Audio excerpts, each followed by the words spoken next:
ta đang có mặt tại nhà thi đấu sẽ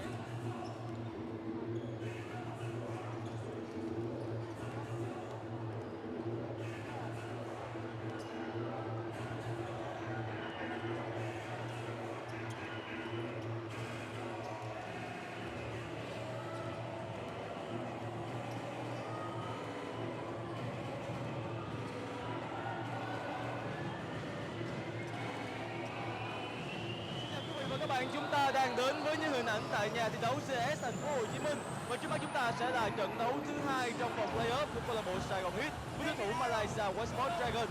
Ở trận đầu tiên thì chúng ta đã thất bại với tỷ số 68-84. Vì vậy ở trận đấu thứ hai này thì đây là trận đấu mà Saigon Heat thường mới thắng. Ngày hôm nay là một ngày rất đặc biệt khi mà tất cả chúng tôi đều đang mang trên mình một chiếc áo tự hào bóng rổ Việt Nam và tất cả đang cùng niềm tin hướng đến chiến thắng cho Saigon Heat rõ ngày hôm nay. Và trước khi đến với những diễn biến của trận đấu này thì chúng ta sẽ cùng gặp gỡ với huấn luyện viên của hai đội. Đầu tiên sẽ là đại diện đến từ câu lạc bộ Malaysia Westport Dragons. Well, in the first game of playoff round, your team has a win with a score 84-68. So how do you think about the game today? Do you confident with the game, with a win for your team? It's never easy playing in this atmosphere. This is the best road atmosphere in the ABL. We prepared our team for it. We were here last year, and I'm pretty confident we can play a good game today. What is the strongest point of Saigon Heat, and how can your team play to limit this ball? The Saigon Heat, they have a very talented starting five. We plan to attack them, run in transition, hopefully get one or two of them in foul trouble, and it'll make the game a lot easier for us. Okay, thank you. Yeah. Và chúng tôi vừa có và hai câu hỏi với huấn luyện viên của câu lạc bộ Malaysia Westport Dragons. Đầu tiên chúng tôi đã hỏi là ở trận đấu đầu tiên ở vòng playoff thì Malaysia Westport Dragons đã giành chiến thắng. Vậy thì ông có tự tin là một chiến thắng nữa dành cho Malaysia hay không? Và ông đã trả lời rằng đây sẽ là một trận đấu mà Malaysia sẽ tiếp tục thể hiện những gì tốt nhất của mình. Và ông rất tự tin 100% về khả năng giành chiến thắng ngày hôm nay để có thể sớm giành quyền lọt vào trận chung kết như những gì mà đội bóng của ông đã làm được mùa giải năm ngoái. Và câu hỏi thứ hai đó là ông nghĩ đâu là điểm mạnh nhất của câu lạc bộ Saigon Heat? Và theo ông trả lời thì đó chính là tinh thần của câu lạc bộ Saigon Heat. Họ thi đấu tinh thần rất cao và thường xuyên di chuyển, và đó sẽ là điều mà đội bóng của ông cần tập trung để hạn chế sức mạnh của Saigon Heat. Và bây giờ bên cạnh tôi lúc này là huấn luyện viên Anthony Caballotto, huấn luyện viên trưởng của câu lạc bộ Saigon Heat, và chúng ta sẽ đến với những suy nghĩ của ông. Hello, Mr. Anthony. Yeah. We don't have a good result in the first meeting between the two teams of the playoff round. So how do you think about the game today? Can we hope for a win? Well, that's all it is about. It's win or go home. And we don't want to go home. We want to play on Sunday, and we want to have a chance to go to the final. We obviously played without Moses, so we think we're in a great position to win the game. We have this incredible atmosphere, and I think that we're going to be fine. And you said that Morgan Moses is the key player of your play. Yeah. So why did you say that? And in the last game, Morgan Moses couldn't play. So how do you think about him today? Can he recover completely to play? Yeah, he had the broken nose, and maybe it was a little bit quickly to come back. But for us, he's 100% now. We had Min play great. And I think if he played great, then I think that we have a great chance to win the game. Thank you. Vâng, chúng tôi đã hỏi ông Anthony Caballotto là ở trận đấu trước thì chúng ta không may mắn khi để thua. Vậy thì ông nghĩ như thế nào về trận đấu ngày hôm nay? Ông có tự tin vào một kết quả tốt cho Saigon Heat hay không? Thì ông đã trả lời rằng là đội bóng của ông đã chơi rất tốt ở trận đấu với câu lạc bộ Malaysia Westport Dragons ở trận đấu trước. Và ông cho rằng là các cầu thủ sẽ càng thi đấu tốt hơn nữa ở trong ngày hôm nay khi mà nhận được sự cổ vũ nhiệt tình đến từ các cổ động viên nhà. Ông không hề muốn trở về nhà một chút nào, và mục tiêu duy nhất của ông và các cầu thủ chính là lọt vào trận chung kết. Câu hỏi thứ hai đó là vai trò của Morgan Moses. Như chia sẻ của huấn luyện viên Anthony Caballotto, đó là cầu thủ quan trọng nhất trong lối chơi của Saigon Heat. Và ở trận đấu trước thì Morgan Moses không thể ra sân vì chấn thương. Và ngày hôm nay thì Moses đã có thể bình phục được chấn thương của mình và sẽ có khả năng được ra sân. Và ông cho rằng các cầu thủ khác vẫn đang chơi tốt, đặc biệt là những cầu thủ nội. Vì vậy tất cả đang cùng hướng tới một chiến thắng cho Saigon Heat trong đấu ngày hôm nay. Và chúng ta sẽ cùng chuẩn bị đến với những diễn biến của trận đấu này. Basketball fans, welcome to the Canadian International School in Ho Chi Minh City, Vietnam. My name's Harry Hodge, and I'm going to give you the play-by-play for tonight's big-time playoff matchup between the Westport's Malaysia Dragons and the hometown Saigon Heat. Huge game here. The winner Either it's the Heat and they stay alive in the playoff race for the championship, and if it is the Malaysia Dragons, they have swept their opponents and will move on to the championship round here in the ASEAN Basketball League. Quickly, I would like to thank our sponsors here in the ABL. AirAsia, the official airline sponsor of the ABL. Li-Ning, the official ball partner of the ABL. And McDavid, the compression protection partner of the ABL.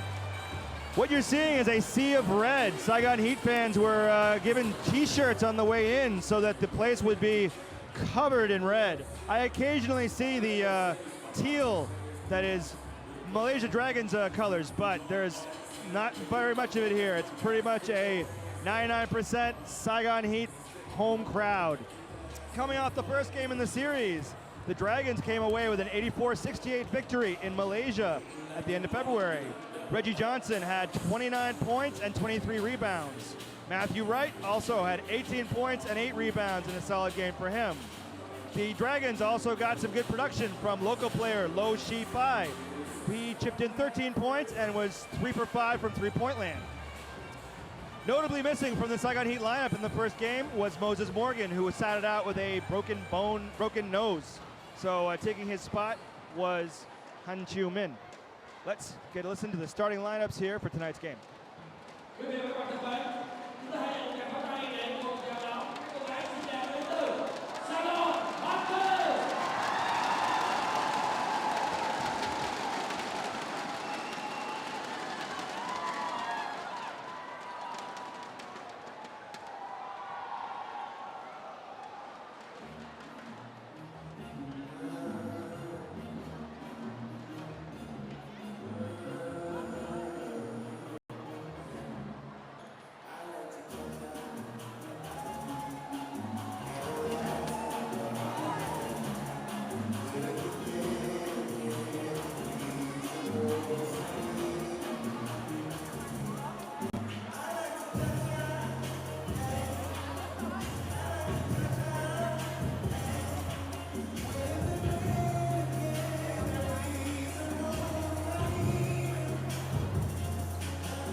Saigon Hawk girls warming up the crowd here in Ho Chi Minh City. They've certainly brought their A game tonight, and I know that the hometown fans are hoping the same can be said for the Saigon Heat.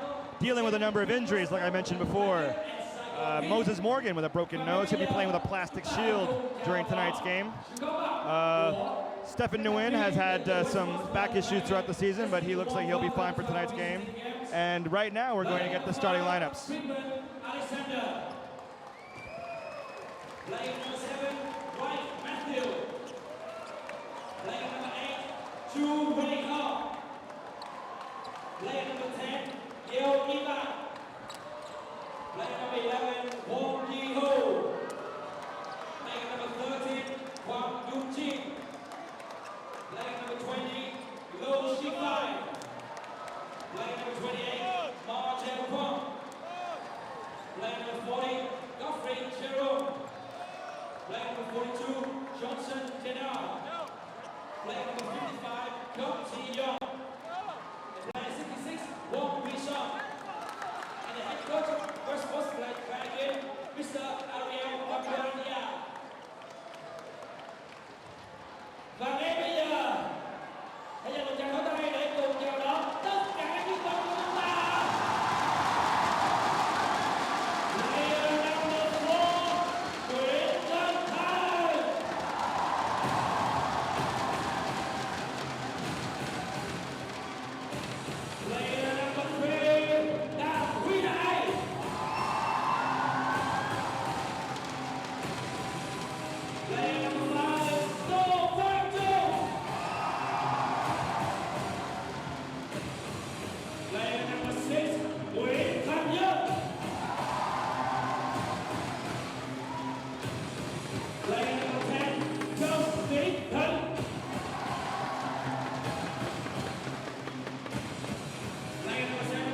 All right, so we're about to get underway here. The keys for tonight's game. If Saigon wants to stay alive in the playoffs, they've got to contain Reggie Johnson. 23 rebounds and 29 points. He's just going to eat up. He's going to get his double-double. There's no question about it. But if they can contain other aspects of the team as well as him, Saigon has a chance. Also, it'll be interesting to see how Moses Morgan plays with a broken nose. He's going to gut it out tonight, and he's probably going to have a tough assignment guarding Matthew Wright, who's a dangerous international sharpshooter playing for Malaysia Dragons. Last time he came here in Saigon, he had an outstanding game. And there was another game where the Heat lost in overtime to Malaysia, and it was Matthew Wright lighting up the board. If you were here and you could see this live, there is a sea of red all around me, 360 degrees. The fans are going to try their best to get in the mindset of the Malaysia Dragons, because they know if Saigon can't win this game, that's it for this year. They're going to the golf course. Should be an exciting one tonight. If you're interested in coming down to see a game, Saigon Heat tickets are also available on ticketbox.bn and saigonheat.com. Of course, depending on tonight's outcome, you might have to wait a while. Also, for those of you interested, Saigon Heat parent company XLE is spearheading the new Vietnamese Basketball Association, and I've written a story about that for SaigonEar.com. If you want to give my article a look, it's on the most recently updated version of the website today, SaigonEar.com, and you can read about the new domestic pro basketball league being started here in Vietnam. ASEAN Basketball League matchups this year. Also in the other action, we have the Bangkok High-Tech City are taking on the Singapore Slingers. For tonight's match, it'll be two teams. One will move on or one will stay in the race. Let's get ready for the tip.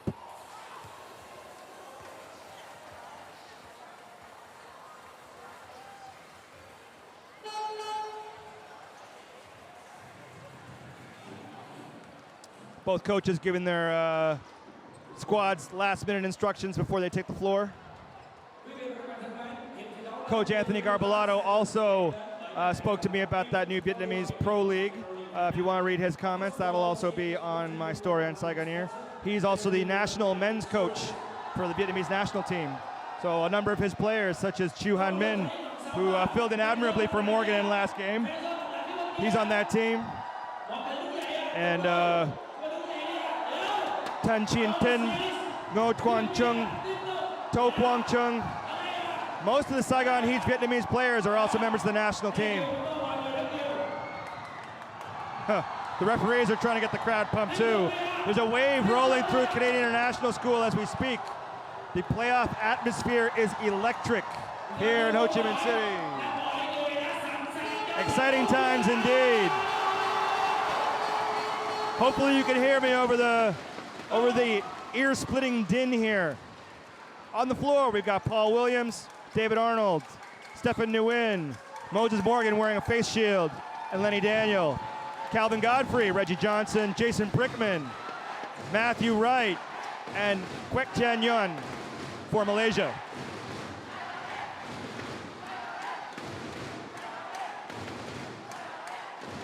Having some last-minute chatter around the midcourt. Paul Williams will be going up against Calvin Godfrey for the opening tip. The ole, ole, ole chants have already started. I feel like I'm in a Montreal Canadiens game. All right, are we ready?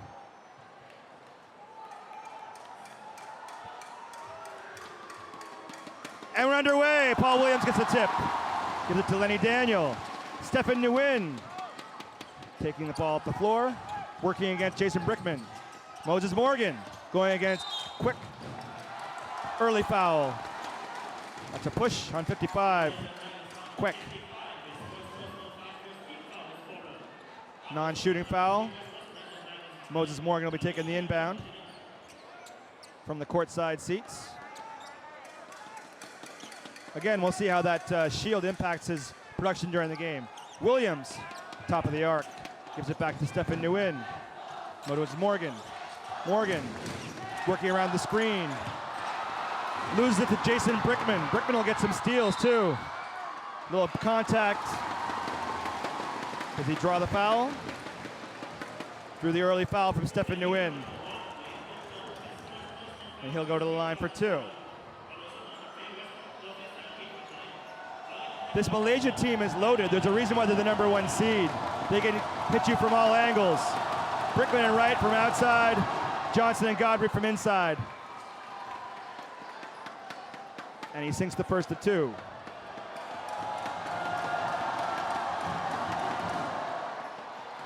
Makes it 2 for 2. Malaysia up 2-0. Stefan Nguyen. Ball tipped out by Brickman. The Heat fans are going to be boisterous tonight. They got their thunder sticks, they got their red t-shirts. They're going to go out of their way to disrupt the flow for the visiting Malaysia Dragons. Stefan Nguyen to Paul Williams. Back to Nguyen. Lenny Daniel, top of the arc. Moses Morgan looking for a screen. Williams to Stefan. Moses Morgan from three-point land. High rebound. Tipped out of bounds by Williams. Dragons ball.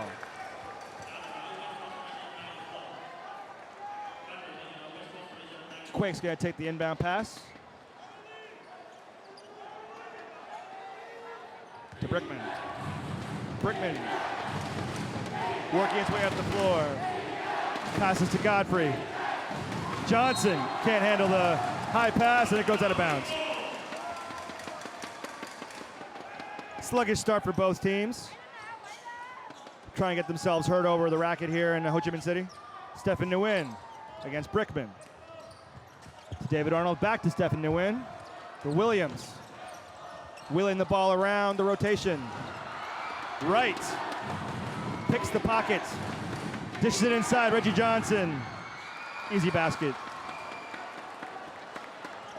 David Arnold works it the other way.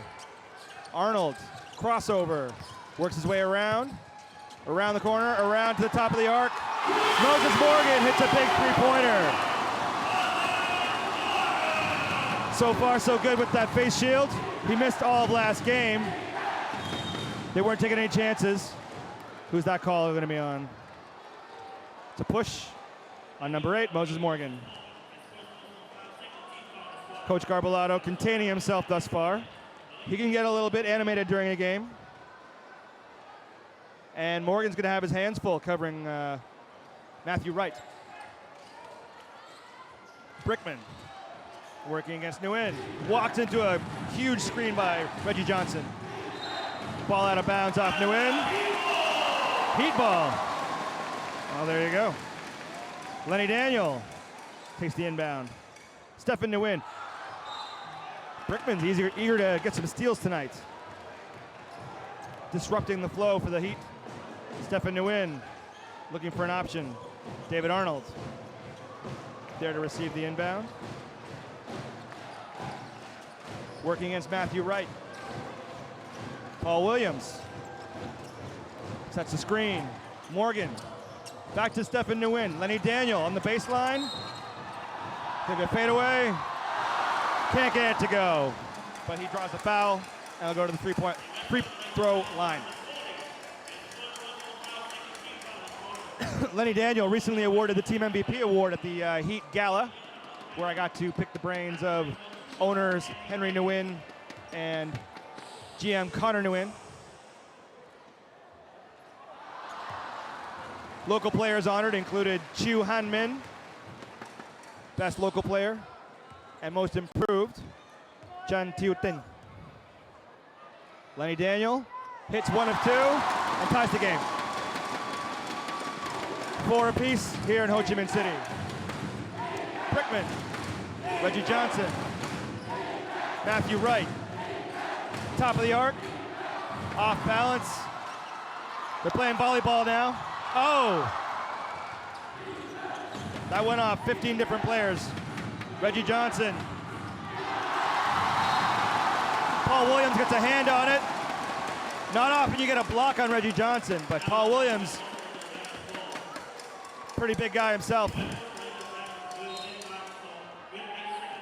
Brickman looking at his options to Godfrey. And Godfrey hits the floater. Malaysia retakes the lead. Stefan Nguyen to Williams. Back to Moses Morgan. Morgan into traffic. Off balance, air ball. No new shot. Paul Williams with a putback. Matthew Wright, quick play. Galvin Godfrey there. You cannot take your eye off the ball with these guys. Westport Malaysia Dragons are too dangerous. Paul Williams working against Reggie Johnson. And he scores. 8-6. And he draws the contact. Looks like Paul Williams.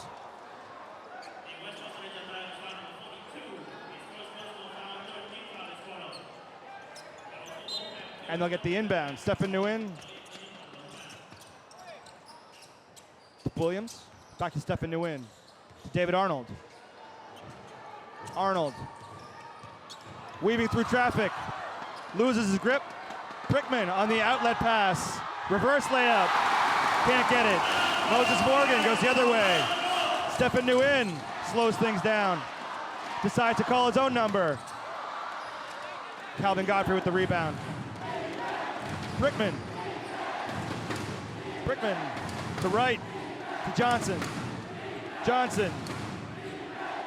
Skyhook. And gets it to go. 10-6. Malaysia. Malaysia cannot get on a run here if Saigon wants to hang with them this game. The Heat need to keep it even. They need to play smart. David Arnold. To Lenny Daniel. Lenny Daniel. Back to Arnold. Paul Williams gets clipped and fouled. And he'll go to the line for 2.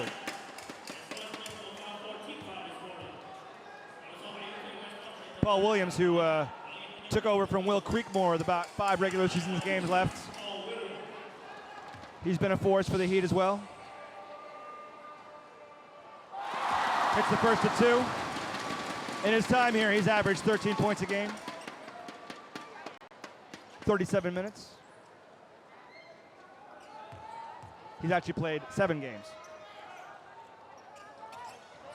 Does not hit the second.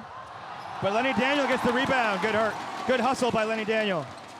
Lenny Daniel to Nguyen, to David Arnold, to Morgan, inside to Williams. Surprised there was no call there. Prickman heads up the court the other direction. Nifty pass. 3-second violation. Too long in the paint, and the Heat retake possession. Matthew Wright having a word with the referee. Paul Williams to David Arnold. Arnold making his way up the floor. Williams. Stefan Nguyen looking for an opening. Moses Morgan working against Queck. Trying to get him, dance him out of his shoes. David Arnold's long shot, can't get it to go. Prickman goes the other way. Working around the screen from Quake. David Arnold uncovering him.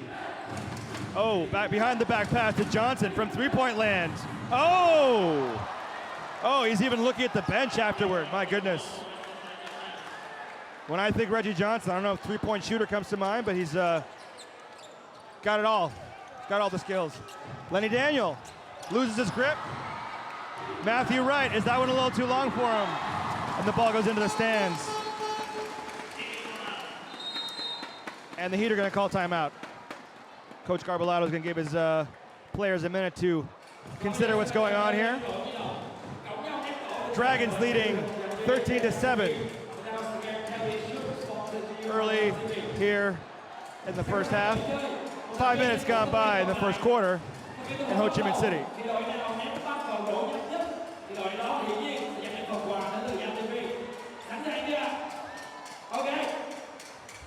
As usual, the Rusty Bucket Bad Boys are giving their feedback to the Dragons from behind their bench, to the point that they actually moved their bench onto the floor to get a moment's peace from these guys.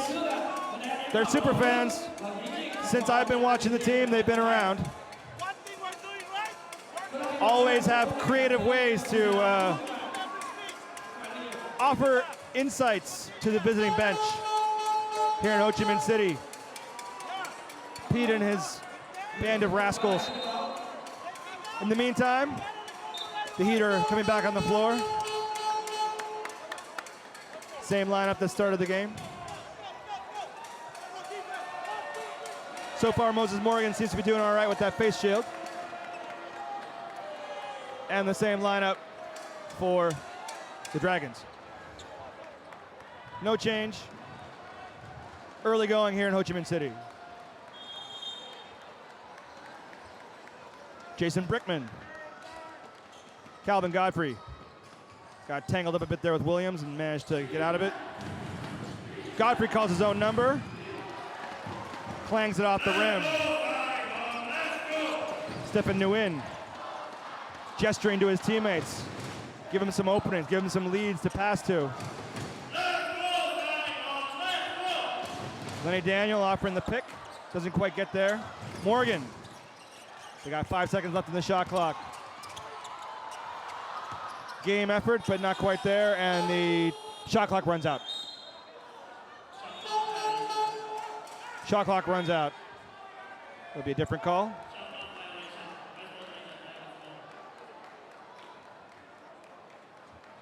Still 13-7.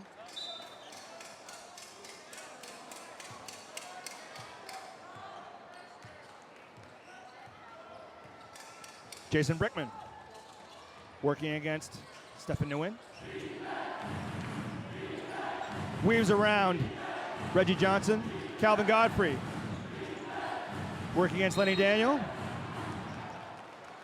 Calculated gamble, draws the foul, and he'll go to the line. Second foul on Stephen Nguyen, which signals the entry of Chu Han Min. He's been the all-around utility guy for the Heat this year.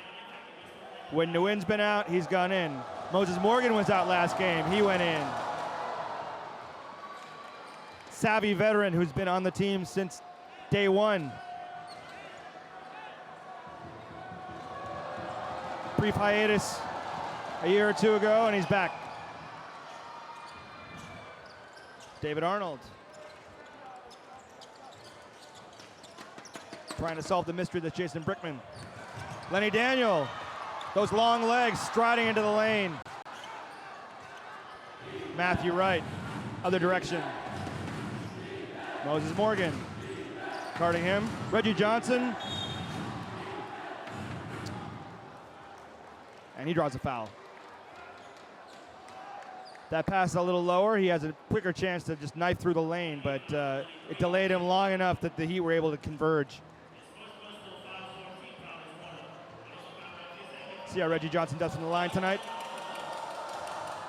Hits the first of two.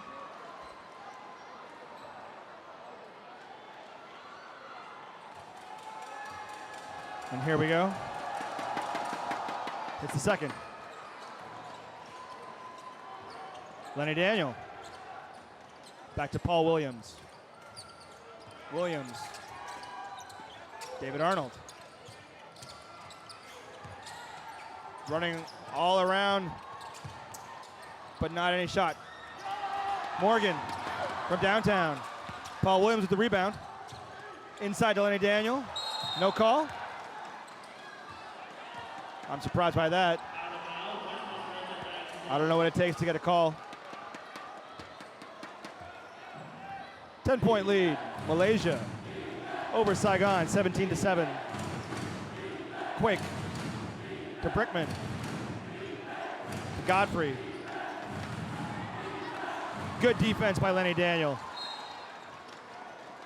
Whacked out of bounds. He's got to be careful he doesn't have too many verbal exchanges with the referee.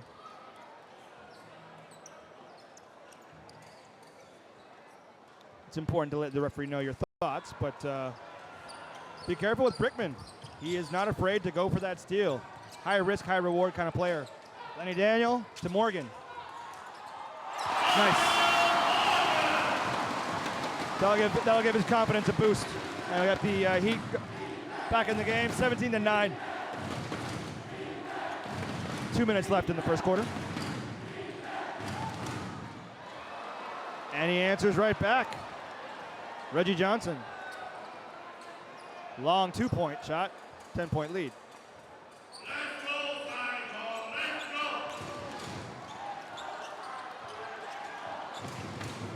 David Arnold. To Min. To Lenny Daniel. Back to Arnold. Oh, no one there to receive the pass. After a nice crossover move, and no one there to receive it.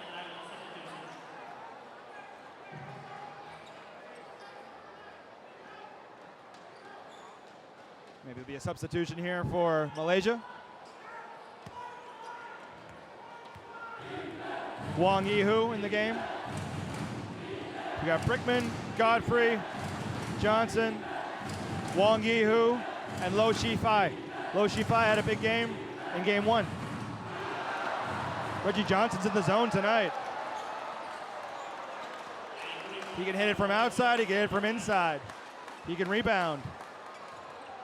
Very dangerous weapon for the Malaysia Westport Dragons.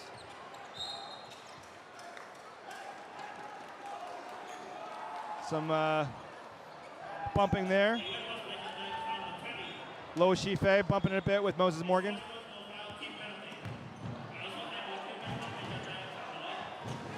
And he's going to go to the line. All right. Moses Morgan's going to make an effort to cut into the lead here. Hits the first of 2. Malaysia still leads 22-10.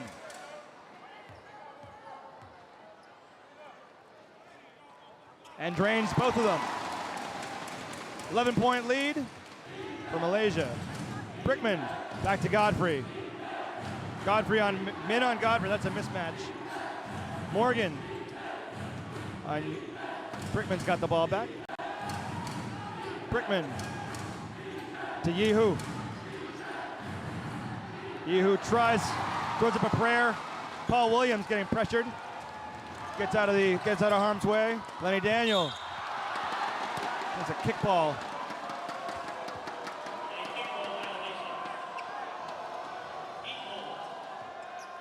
Kickball. And the Heat retain possession.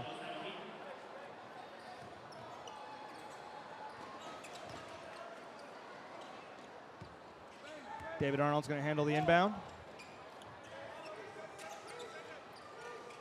Heat trying to hang with the Dragons here. Like I said before, it's win or die. Moses Morgan tried to muscle that ball in, didn't make it. Jason Brickman slapped away by Min. And Brickman will go to the line.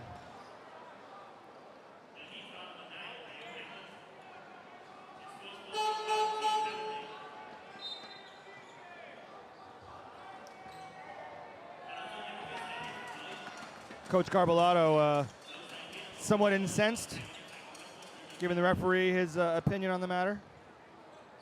Referee checking the ball, switching balls.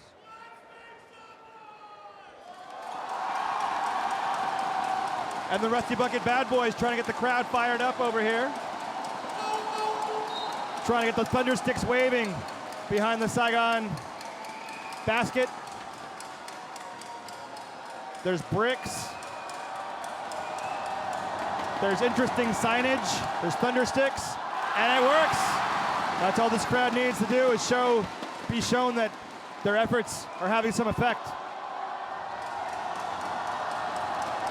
You can tell the crowd wants to get him off his game, but he hits the second one.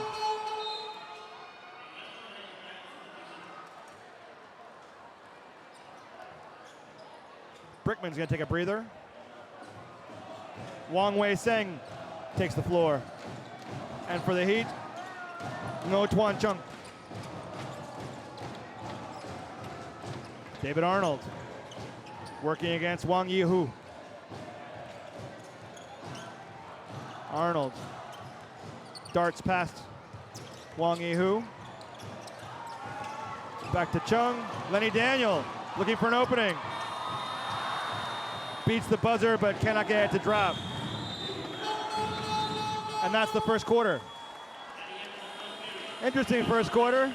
I'm sure the Heat would like another shot at it. Only managed 11 points that quarter. And the Dragons dominating on the scoreboard, 23-11. ACN Basketball League playoffs.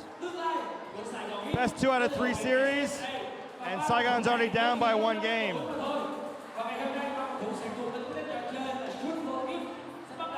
You cannot afford to let the Dragons run away with it.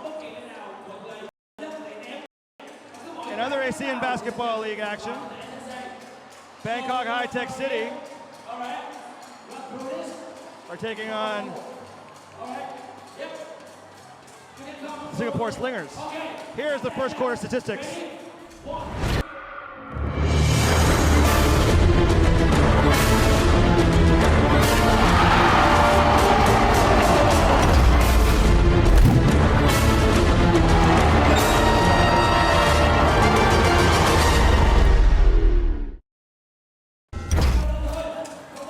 Also off the scoreboard, Paul Williams with 3 points. And that roar from the crowd is some pint-sized ballers trying to sink it. Oh, nice effort. For the Dragons, 14 points by Reggie Johnson. No doubt this will be yet another double-double for him. The Heat need to retain their composure if they want to hang with these guys, because Malaysia is a #1 seed for a reason. They have so many weapons, they can score so many different ways. And Saigon can't afford to let the game get away from them.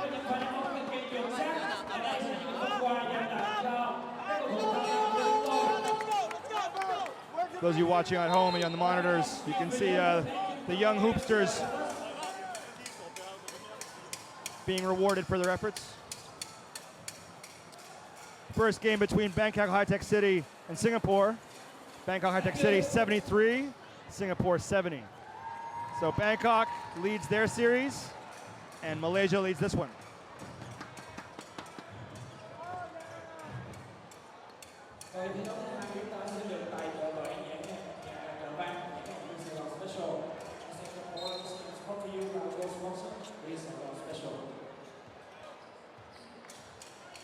And the second quarter is underway. Wong Wei-sang with the ball. Poor pass there, and the Heat recover it. Stephen Nguyen working against Brickman. Moses Morgan turns, shoots, does not go. Wong Wei-sang heads the other way. Fast break, gets it jabbed away by David Arnold.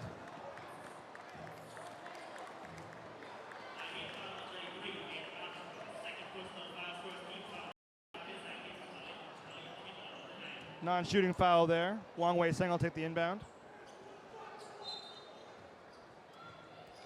Reggie Johnson. Brickman, Jason Brickman. Looking for the screen for Reggie Johnson. And he connects from three-point land. Malaysia extends their lead to 15 points. Stephen Nguyen.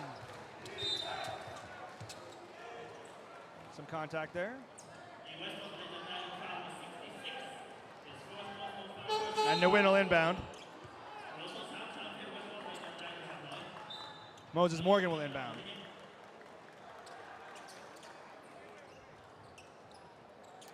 Matthew Wright covering him. Lenny Daniel to Stephen Nguyen. David Arnold from three-point land. High rebound. Paul Williams gets it in traffic, and Malaysia recovers. Heads the other way. Brickman slicing and dicing. Another three-point shot. 18-point lead. These guys are the top seed, like I said. If you let them, they will run away with this game.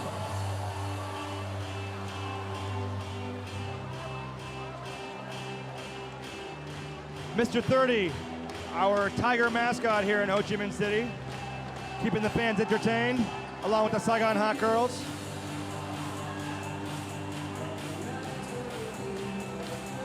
But it'll take more than that for the Heat to turn things around. They got to figure out how to get the ball past the imposing defense of Reggie Johnson and Calvin Godfrey, and to not be blown out of their socks by Jason Brickman. The outside shooting. See Stephen Nguyen waving the towel a bit there in the huddle, trying to fire up his teammates.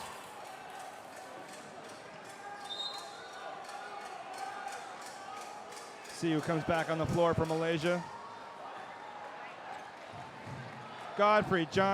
Johnson, right.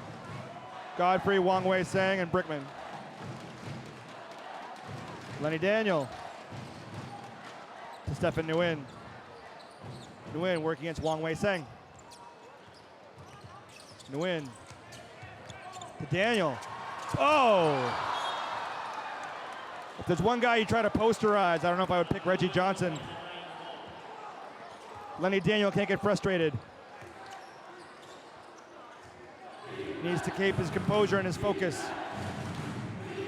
Matthew Wright. High rebound. Oh, Nguyen with the steal, but he knocks it out of bounds. Disrupts the pass, but possession goes back to Malaysia. Brickman to Wright. To Johnson. Easy rebound for Stephen Nguyen. Nguyen looking to speed past the opposition, but hauls it back. Stephen Nguyen. Lenny Daniel. Daniel. Soft touch. Paul Williams with the rebound. Fresh shot clock. Moses Morgan. Sets the screen from Lenny Daniel. Stephen Nguyen gives the head shake. Pretty play. And the tip back in by Paul Williams. We need more of that kind of play to keep this game close. 29-13. Saigon continues to trail the Malaysia Dragons. Reggie Johnson. Wong Wei Sang from downtown. Air ball. And the crowd will let him know it's an air ball. No worries there.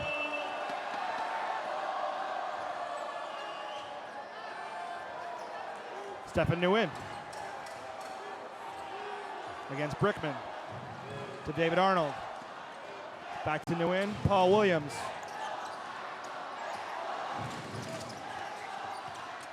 David Arnold clangs it off the rim.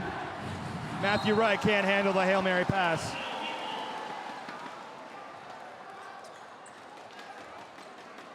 Nguyen to Morgan, back to Nguyen. Guarded by Brickman. Top of the arc. Swings around. Moses Morgan has an opening. Paul Williams with the rebound. Skyhook. Nope. Jason Brickman. Barking out instructions of his own. Big screen for Reggie Johnson. And rejected into the crowd. Oh my goodness. Stuffed. Stuffed like Thanksgiving dinner. Jason Brickman. 12 seconds on the clock. Plenty of time for Malaysia. Shi Fei back to Wright. Calvin Godfrey with the reverse.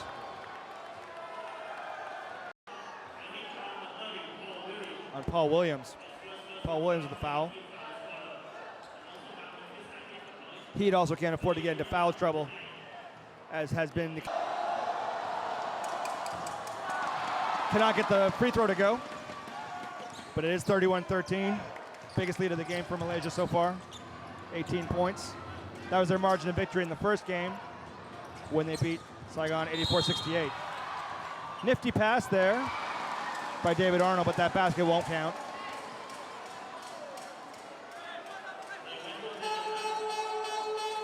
Lenny Daniel having some words. Reggie Johnson trying to allow cooler heads to prevail. You don't want Lenny Daniel to get into a shouting match with Lo Shei-Fei. If there's one player that he cannot afford to lose, it's Lenny Daniel, the team MVP. David Arnold from the line.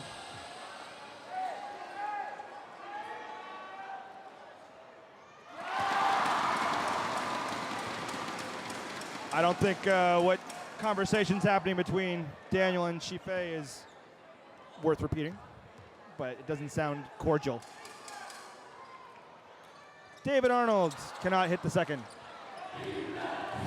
Brickman, the floor general. Calvin Godfrey. Back to Godfrey.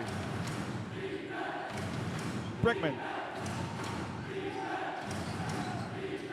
To Wright.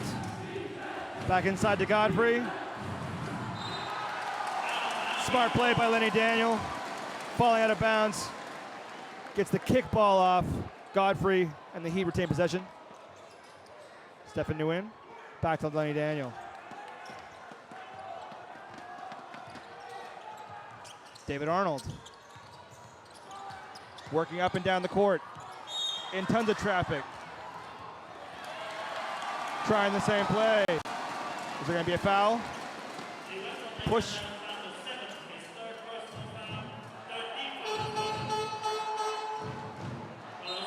And it's a push on Matthew Wright. That's 3 fouls for him already. That could be the daylight Saigon's been looking for. If Wright can get out of the game and they can shake up that starting rotation, they may have an opportunity. Arnold. To Min, to Nguyen. From three-point land, gets a big shot. Cuts the lead to 14. 31-17. Dragons lead here in the first half. Just over 5 minutes remaining.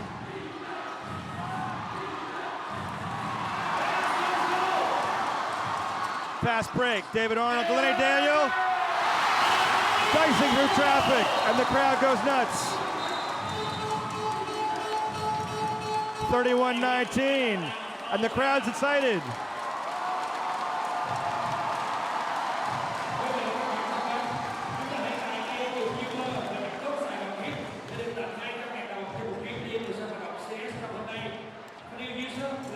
Matthew Wright being in foul trouble might be the tonic that the Heat needed, because they've started to really move, overcoming their sluggish start in the first quarter.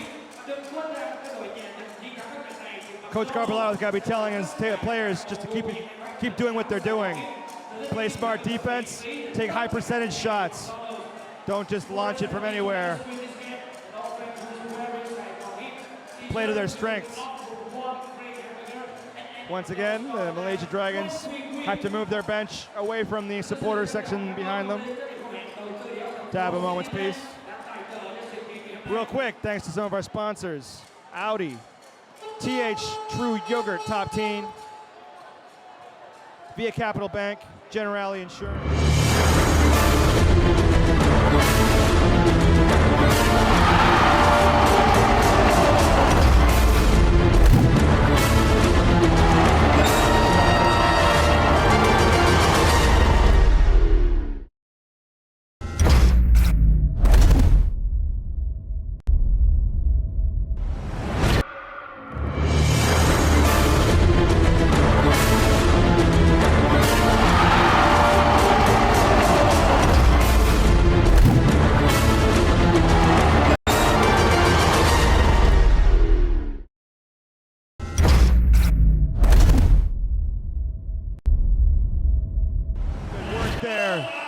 By Min, keeping that ball in bounds.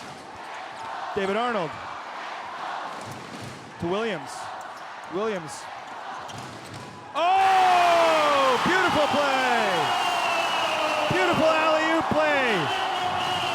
Because if they draw that up in practice, guaranteed the Dragons didn't see that coming, and the Heat pulled it within 10.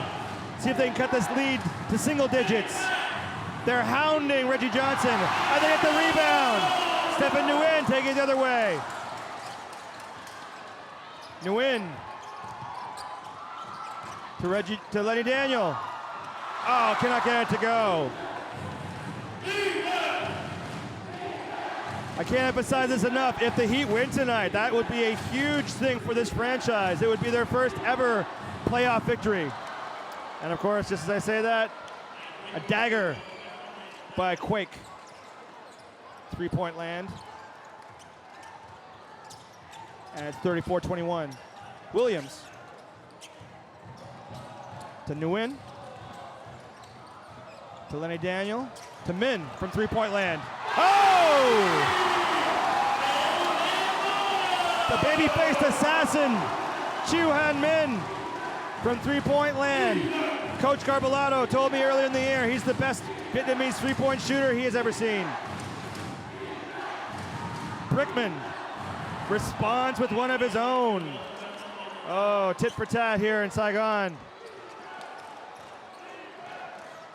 Look what you can do, I can do myself. Better, same, either way. 13-point lead for Malaysia. Min again for 3-point land. Oh, can't get it to drop. Godfrey back to Lo Shifei. Long rebound. Brickman being hounded, digs out to Quake. Rebound to Williams. Williams to David Arnold. It's a track meet. Beautiful play. Yes. And one. And the crowd is energized here in Ho Chi Minh City.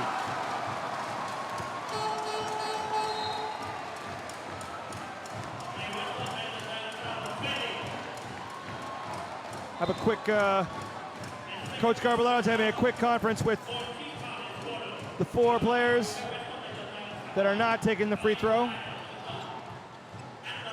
Assistant coach Dave Singleton giving some instructions to Paul Williams.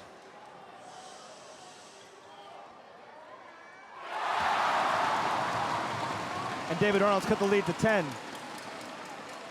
Quake to Brickman. Brickman to Reggie Johnson. Back to Brickman. Min guards Brickman. Quake to Calvin Godfrey. Godfrey trying to spin around, loses the ball. Lenny Daniel heading the other way. David Arnold. Back inside to Daniel, the reverse. And they've cut the lead to 8 points. Reggie Johnson with the long pass. And he gets it to go. Johnson was incensed. There was no call on that contact. He get the ball back, despite the steal from Brickman. Gotta say, I'd side with Reggie Johnson on that one.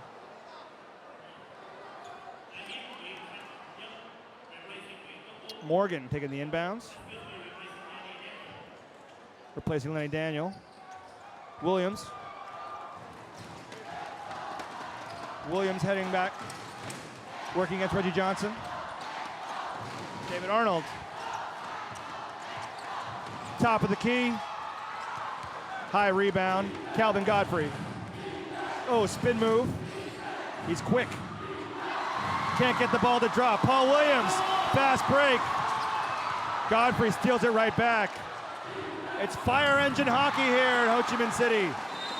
Except it's basketball. Swatted out of bounds by number 6, Nguyen Tan Nhan.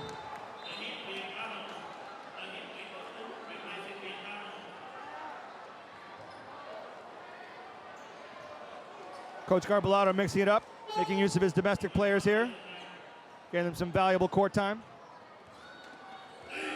Brickman, Quake, to Godfrey. Pretty play. Garbalado screaming and gesturing on the sideline. Lenny Daniel getting ready to come back in. Quick breather for him. Stephen Nguyen.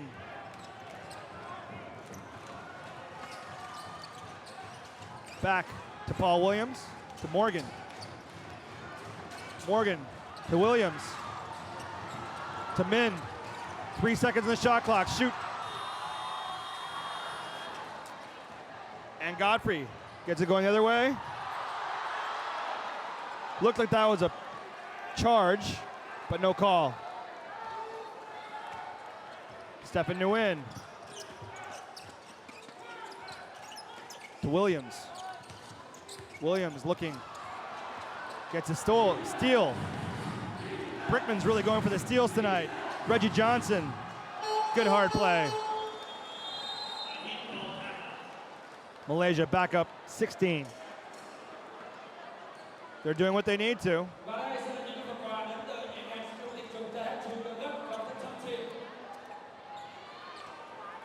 They're getting it done. Malaysia just merciless. Just when you think the Heat are going to get a bit of a run going, Malaysia seems to have an answer each time.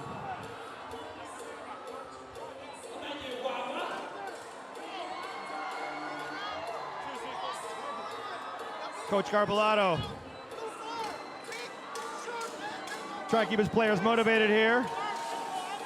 Show them the importance that this game is not out of reach yet, but they can't keep playing the way they have and expect it to go their way.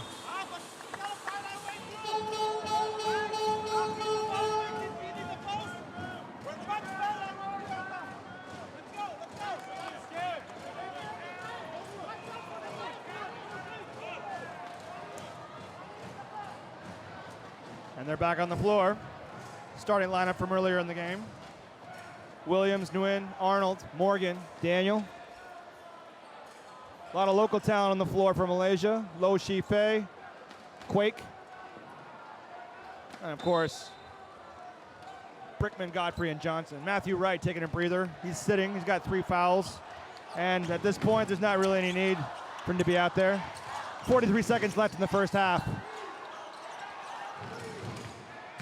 Spin move, Lenny Daniel. The brick wall in his way, that was Reggie Johnson. Reggie Johnson, end to end. Can't get the ball to drop. Traveling. Didn't see that coming. Traveling violation. Saigon gets the possession back. But you gotta assume a 29-point half will not get it done against the top team in the league. Saigon's going to really have to turn things around in the second half if they want to keep their playoff dreams alive. David Arnold. Looking. Morgan. Williams. Oh, the putback. Can't say Lenny Daniel's not taking this team on his shoulders. 5, 4, 3, Brickman.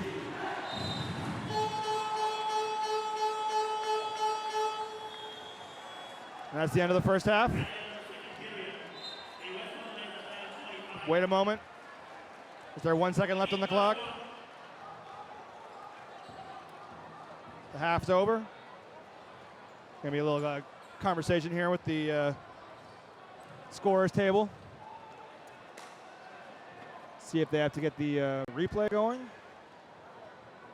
Officials are conferring here. There's 1 second left, so I can take a Hail Mary pass. Half is over. And that's the end of the first half here in Ho Chi Minh City. Strong play by Reggie Johnson. Quick, aggressive defense by Jason Brickman. And the Heat have to figure out this problem before the second half begins, or else their season will come to an end in the first round of the playoffs. We're going to take 5 here. I'll talk to you after the break.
sân tôi thấy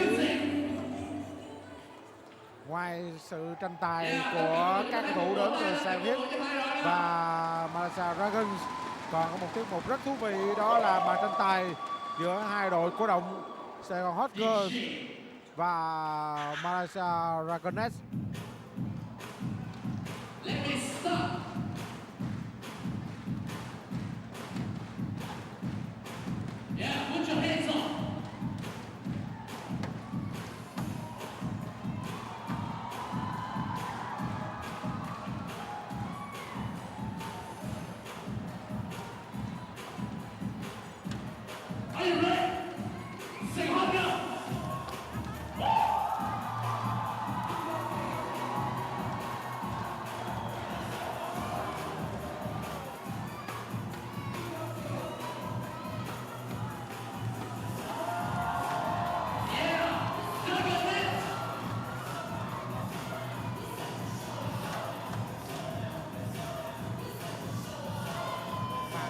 Rất ấn tượng. Cả hai đội cổ động.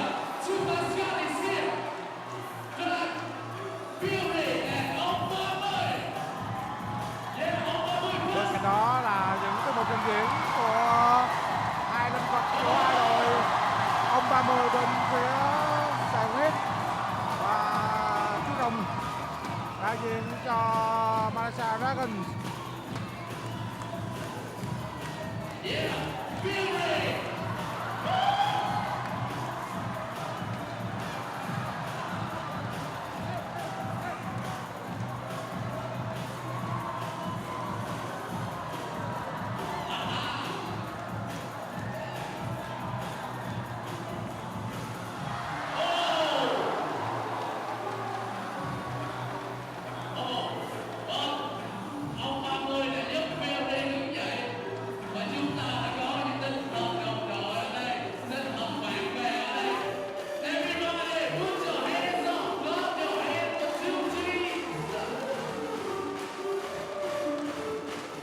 Màn trình diễn của hai đội cổ động có vẻ như đang làm các khán giả tại giải đấu CS phần nào vơi đi nỗi buồn ở trong hiệp đấu đầu tiên, khi mà Saigon Heat đang để cho đối phương dẫn điểm quá xa.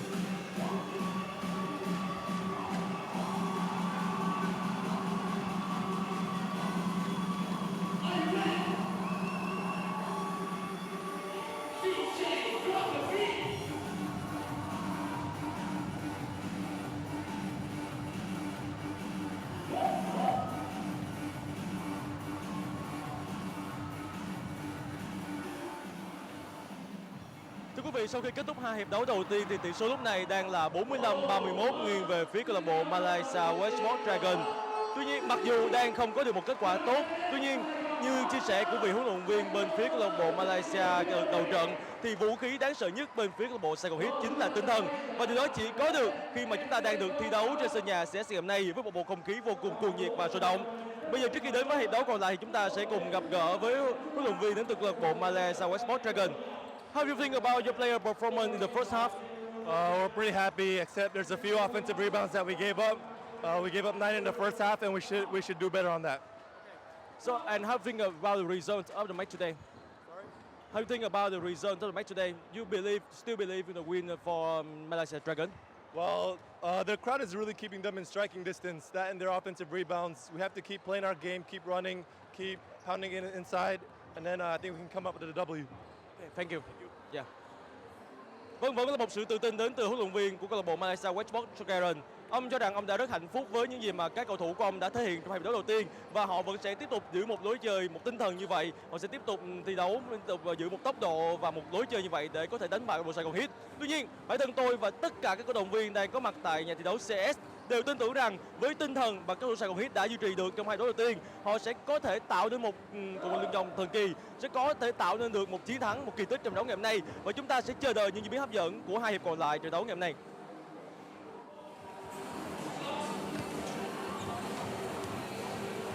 Vậy là vừa rồi thì chúng ta đã được nghe những chia sẻ của trợ lý huấn luyện viên Saigon bên phía Westport Malaysia Dragons. và những gì mà đội bóng của ông đã thể hiện ở trong hai hiệp đấu đầu tiên.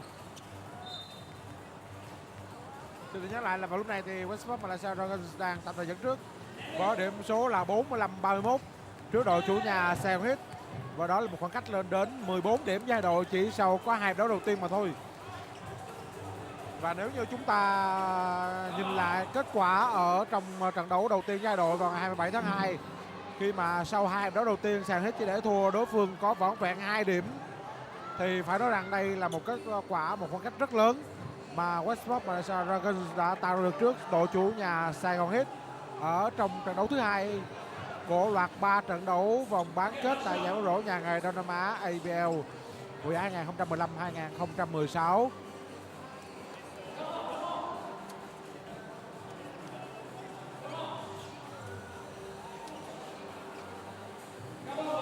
Tuy nhiên các cầu thủ chủ nhà Saigon Heat vẫn còn đến 20 phút nữa ở phía trước để hy vọng có thể lật ngược được tình thế. 14 điểm ở trong môn bóng rổ là một khoảng cách dù lớn nhưng không phải là không thể vượt qua. Vấn đề là các cầu thủ chủ nhà sẽ thi đấu như thế nào ở trong hai đấu còn lại mà thôi.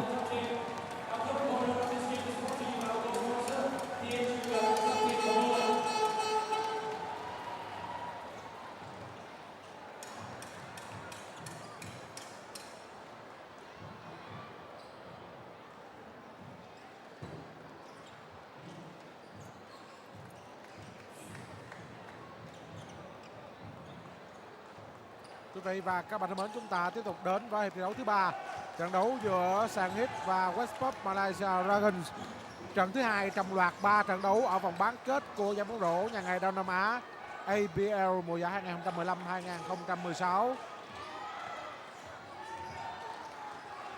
Cú đá bóng của cầu thủ chủ nhà Saigon Heat, và đó là cú ghi 3 điểm của Nguyễn Tuấn Tú.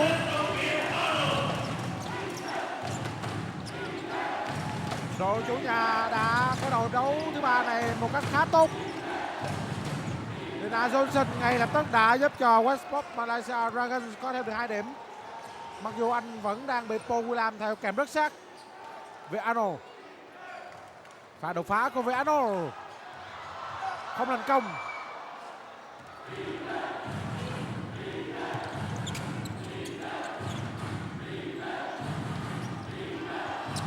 Jerome Godfrey đã ghi điểm rất dễ dàng cho Malaysia Dragons. Paul William.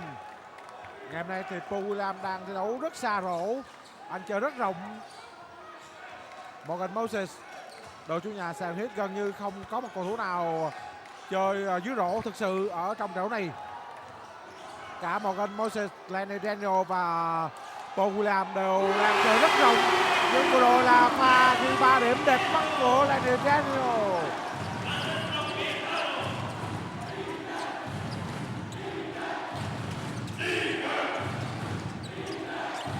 Jerome Godfrey. Dina Johnson.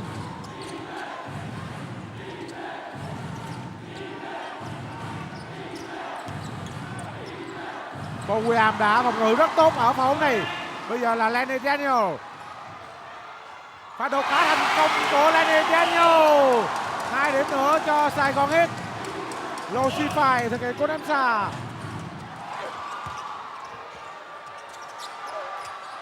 Heat đã lại cái bóng rồi. Đây là Morgan Moses. Viano, Morgan Moses ném xa. Bóng rồi đó bật ra, nhưng vẫn đang là các cầu thủ Saigon Heat. Đó là lỗi của Matthew Dry.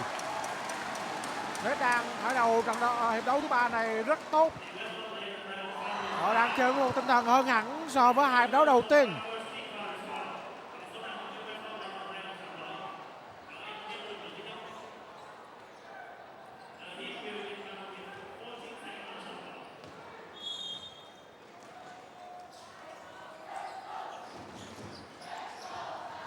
Viano.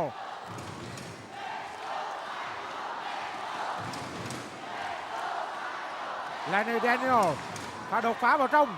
Cú đá bóng không thành công. Quyền kiểm soát bóng đã trở lại với các cầu thủ Malaysia Dragons. Jason Rickman.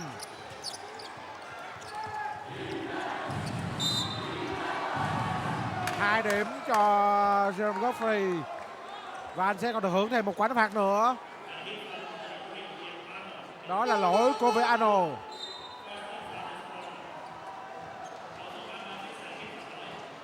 Lúc này thì các cổ động viên của đội chủ nhà đang bằng mọi cách để gây phân tán tinh thần của các cầu thủ ném phạt bên phía Westport Malaysia Dragons. Nhưng ở tình huống ném phạt này thì Jerome Godfrey đã rất bình tĩnh để đưa bóng vào rổ thành công.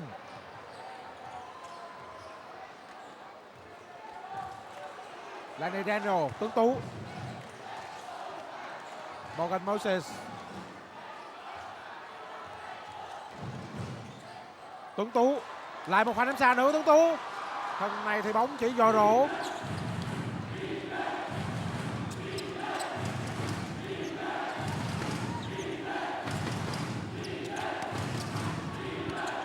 Thêm 2 điểm nữa cho Dragons. Pha lên rổ rất tốt của Jason Pripman mặc dù bị các cầu thủ chủ nhà kèm sát.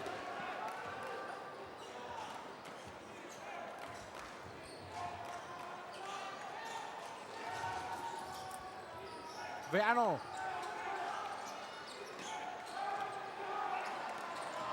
Và đột phá của Viano. 2 điểm cho các cầu thủ Saigon Heat. Điểm số bây giờ là 41-54. Đồng đã xác định kiểm soát bóng biên cho Malaysia Dragons.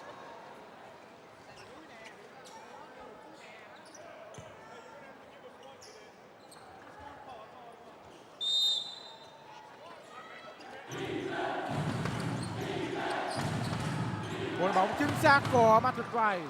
2 điểm nữa cho các cầu thủ Dragons.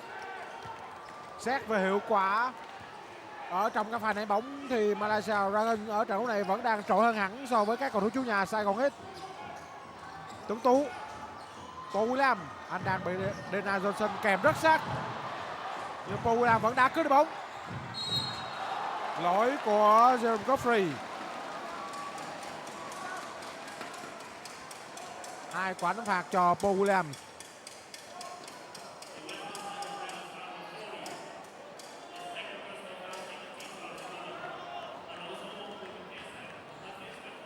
Vừa rồi mới là lỗi thứ 2 của Jerome Godfrey trong trận đấu này.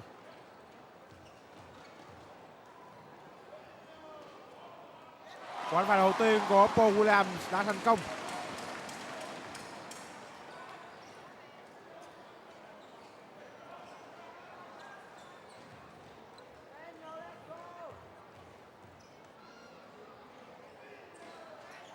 Paul Williams cũng đã đưa bóng vào rổ gọn gàng.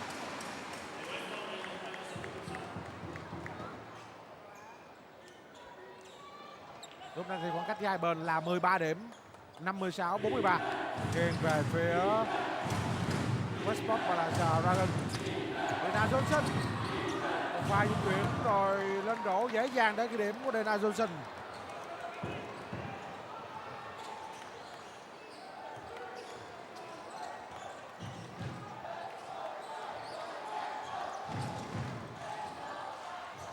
Pha vào không thành công giữa Viano và Lenny Daniel. Matthew Try, Dana Johnson. Một pha lách qua khỏi tầm kiểm soát của Paul Williams rồi lên rổ ghi điểm. Đẹp bắt của Dana Johnson. 60-43.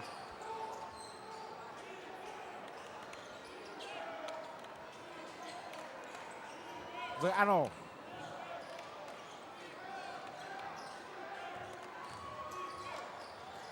Tuấn Tú, Morgan Moses và phòng thủ rất tốt của Jerome Godfrey.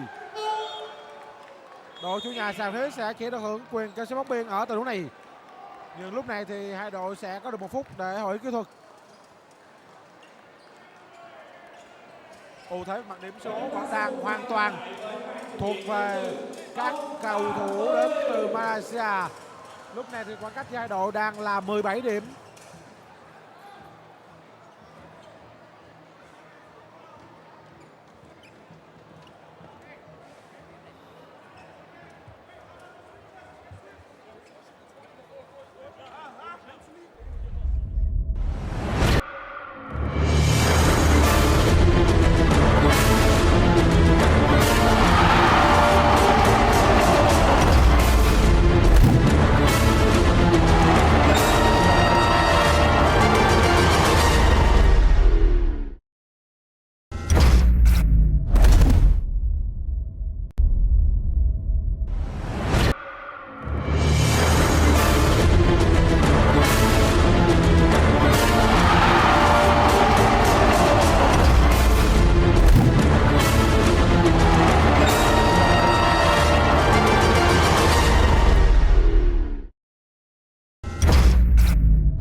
Ripman ở trong trận đấu.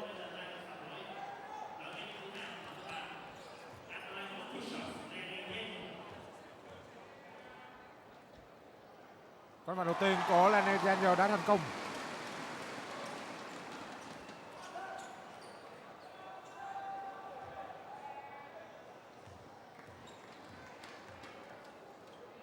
Quả đá phạt thứ hai, bóng cũng đã vào rổ. Quả đá phạt chính xác của Lenny Daniel.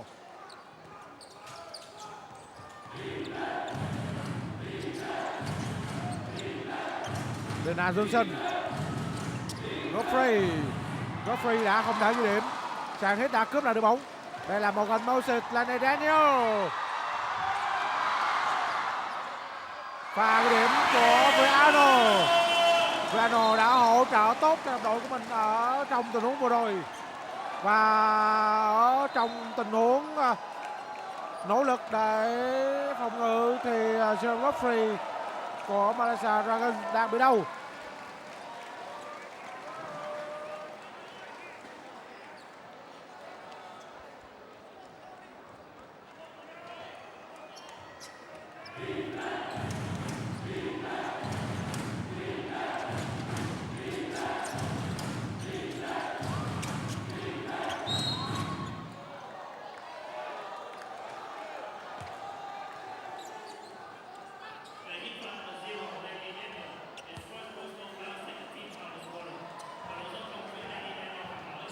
Rồi là lỗi của Lenny Daniel.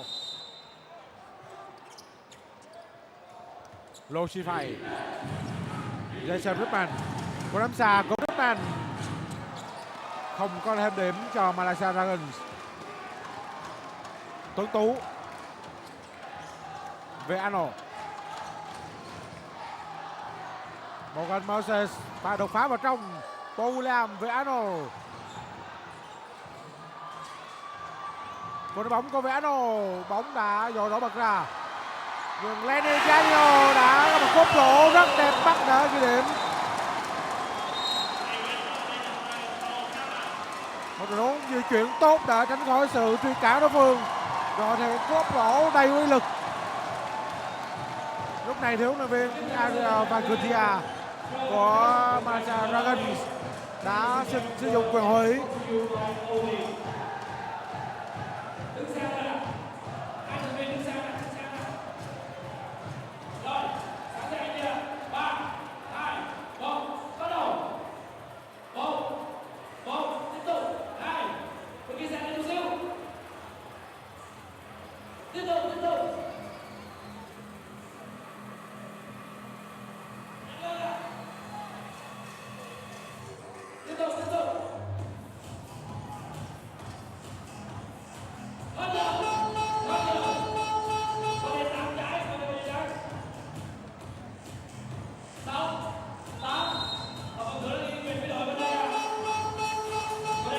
Giai đoạn mà lúc này đang là 11 điểm. Và đấu thứ 3 này còn lại 3 phút và 42 giây nữa mới kết thúc. 11 điểm vẫn là một tỷ số, vẫn là một khoảng cách mà các cầu thủ chủ nhà có hy vọng tạo nên được một cuộc lội ngược dòng. Tuy nhiên đó là trong trường hợp họ có thể đấu bùng nổ giống như ở hiệp đầu của đấu thứ 3 này.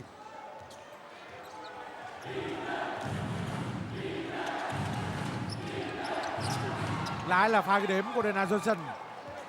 Lenny Daniel kèm rất sát nhưng cũng không thể ngăn đối phương ghi điểm.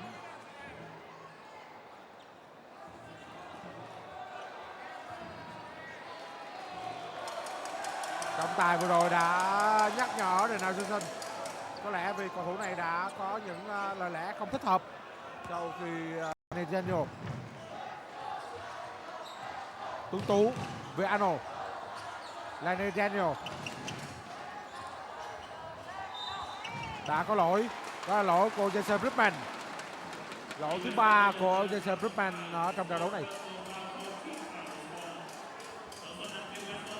Hai cầu thủ rất quan trọng trong lối chơi của Malaysia Dragons, đó là Jason Ripman và Matthew Dry đều đã phạm đến 3 lỗi.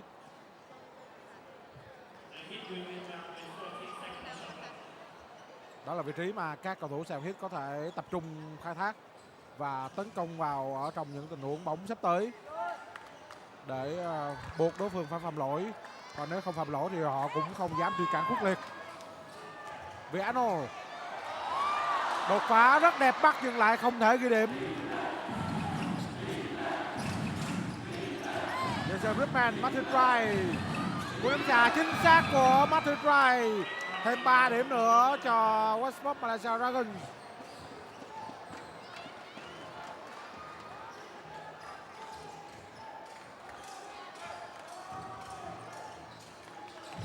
Lenny Daniel có thêm 2 điểm nữa cho đội chủ nhà. Lúc này thì Lenny Daniel đã có được 20 điểm cho mình ở trong trận này.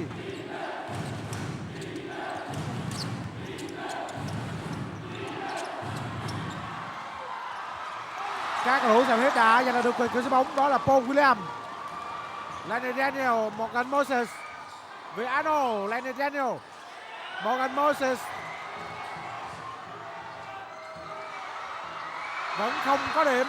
Tuấn Tú, Paul William không thể vượt qua được Jalen Godfrey. Những pha tấn công liên tiếp của đội chủ nhà không thể giúp Heat có thêm 2 điểm. Lucify ném xa, bóng đã vào rổ rất gọn gàng. Lucify vẫn đang cho mọi người thấy khả năng ném xa của anh tốt như thế nào.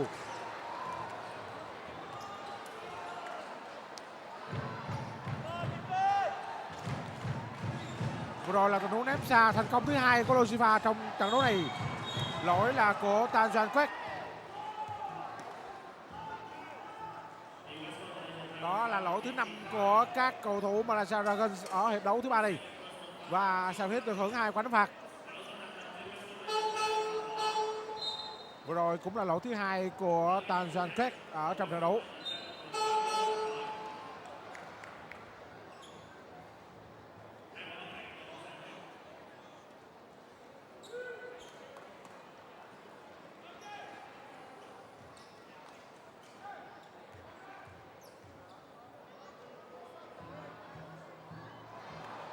Quả phạt đầu tiên của Morgan Moses không thành công.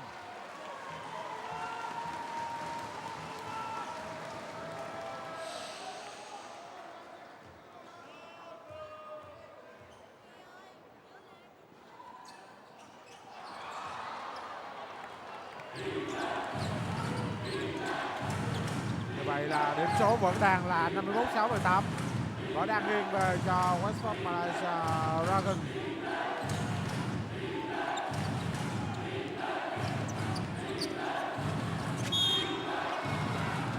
Đã có tiếng còi của trọng tài. Lỗi thuộc về cầu thủ Saigon Heat. Lỗi là của Viano. 2 quả đá phạt cho các cầu thủ Westport Malaysia Dragons. Và vừa rồi đã là lỗi thứ 4 của Viano trong trận đấu này. Chỉ một lỗi nữa là anh sẽ phải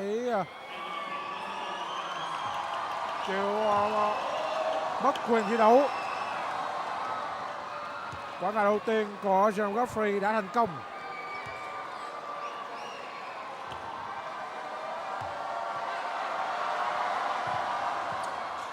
Nhưng quả phạt thứ 2 của Godfrey đã dội rổ rơi ra ngoài. 2 quả phạt Godfrey chỉ ghi được 1 điểm.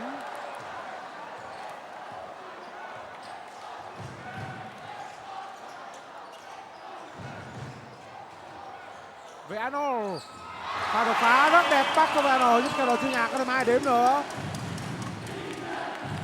45 giây cuối cùng game thứ 3. Jason Rickman.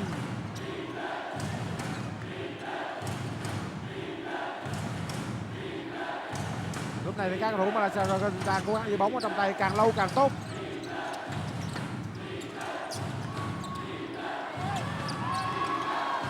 Các cầu thủ đã giành được quyền kiểm soát bóng rồi. Đây là Viano.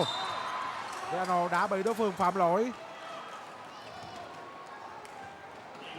Tình huống phạm lỗi của đội mã số 13 Wan Jong-sing bên phía Malaysia Dragons. 2 quả đá phạt cho Viano.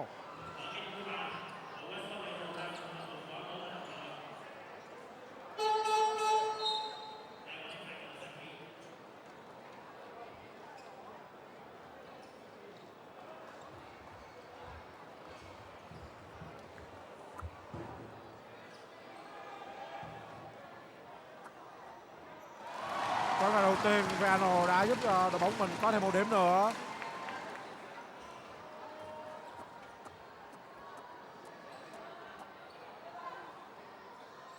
Cả hai quả đá phạt của Viano như vậy là đều thành công.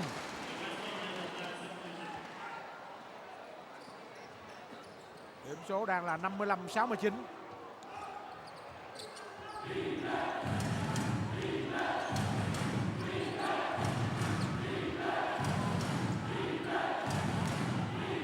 Mười giây cuối cùng của hiệp đấu này. Jason Brickman. Martin Dry. Một bóng của Martin Dry. Và lót đổ thành công của John Godfrey. Đã thêm 2 điểm nữa cho các cầu thủ Westport Malaysia Dragons. Như vậy là đấu thứ 3 đã kết thúc với điểm số đang là 71-55 nghiêng về phía các cầu thủ Malaysia Dragons. Họ đang dẫn trước đối phương đến 16 điểm. Saigon Heat. Và quý vị thân mến, ngày hôm nay khi đến với sân vận động và cổ vũ cho Saigon Heat thì chúng tôi đã chuẩn bị rất nhiều phần quà cho tất cả mọi người. Mọi người hãy vui lòng trên dưới ghế của mình nha. Ở dưới ghế của mình, look under your chair và I'll give you đây. Chúng tôi có một sắp mã code Squeezer và một cấp. Hãy mong chờ các bạn có cơ hội để nhận được passport của Saigon Heat. When 100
làn sóng người lại đang được thực hiện trên khán đài của giải đấu CIS.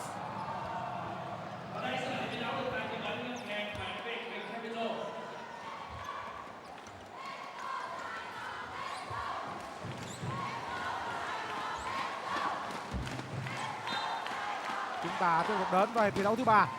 Trận đấu giữa Westport Malaysia Dragons và Saigon Heat trên sân CIS của Saigon Heat. Các bạn, đây là đấu thứ 4 và điểm số đang là 71-55 nghiêng về phía Westport Malaysia Dragons.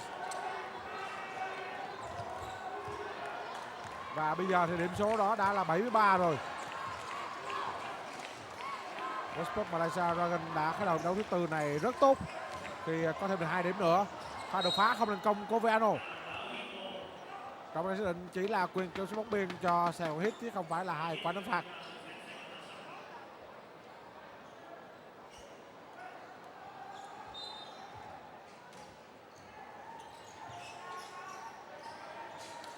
Cú ném xa của Viano không thành công. Paul William đã có một tình huống bắt bóng bằng bắn tốt và giúp cho đội chủ nhà có thêm 2 điểm nữa. 57-73. Khoảng cách vẫn đang là 16 điểm. Jason Brickman. Dena Johnson. Và xoay trở rất tốt của Dena Johnson. Cú ném xa không thành công. Paul William đã bắt được bóng. Morgan Moses. Pha đột phá. 2 điểm. 2 điểm cho Morgan Moses. Và Morgan Moses sẽ còn được hưởng thêm một quả đấm phạt nữa. Và vừa rồi đó là lỗi thứ tư của cầu thủ áo số 7 Malaysia Dragons trong trận đấu này.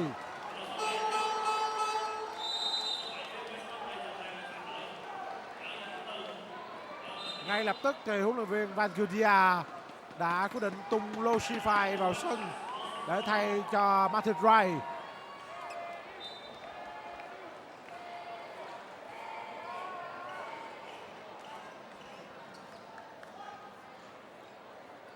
Quả phạt của Morgan Moses.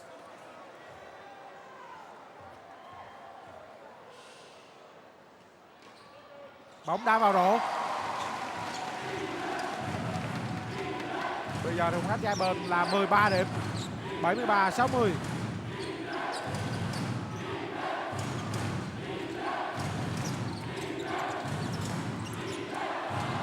Pha bóng không hiểu ý nhau giữa Loshify và Bridgman. Nhưng Malaysia Dragons vẫn là đội ghi được điểm. Tuấn Tú về Arnold. Arnold đang nỗ lực để đột phá. Morgan Moses ném xa. Bóng chỉ dội rổ mà thôi. Và sau đó thì Jerome Godfrey đã bắt được bóng. Và lên rổ thành công của Jason Bridgman. Lỗi của Morgan Moses.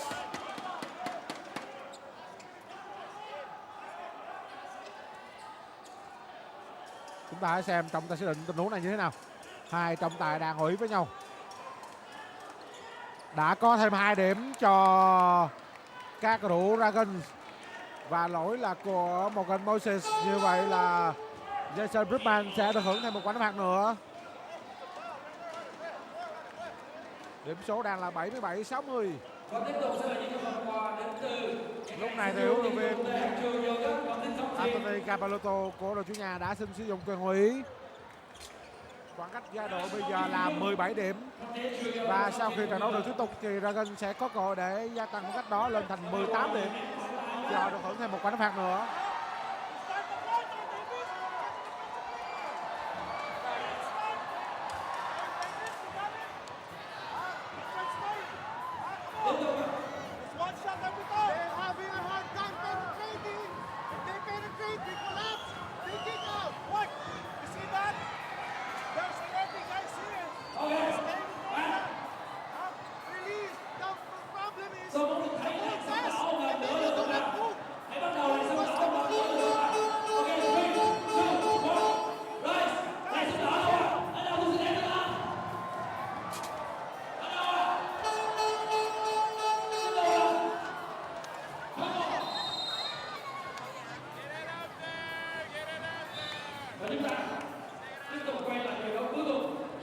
Lúc này thì thời gian hội ý đã trôi qua. Trọng tài đã yêu cầu các cầu thủ hai đội nhanh chóng trở lại sân để tiếp tục thi đấu. Thi đấu này vẫn còn đến hơn 8 phút nữa.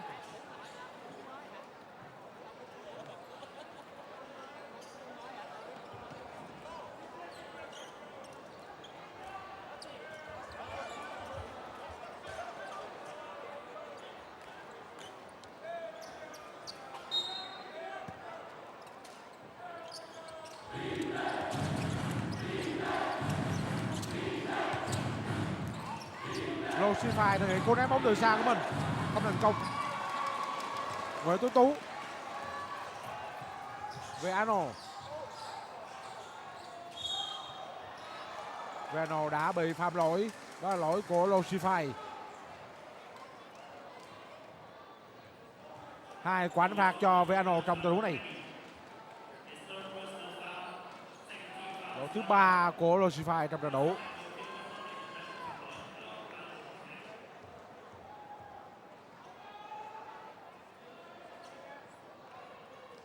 Quả phạt đầu tiên Arnold đã được điểm.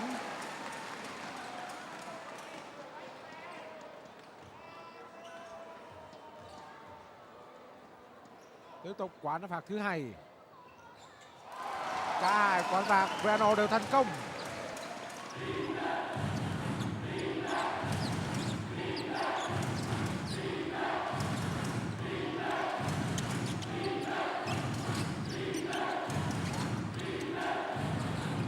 Và ném bóng chính xác của Donald Johnson. 2 điểm nữa cho các cầu thủ Malaysia Dragons. Đã có lỗi của cầu thủ đến từ Malaysia. Lỗi là của Tan Juan Quek. Bóng biên cho đội chủ nhà. Đó là lỗi thứ 3 của Tan Juan Quek trong trận đấu này. Paul Williams. Viano.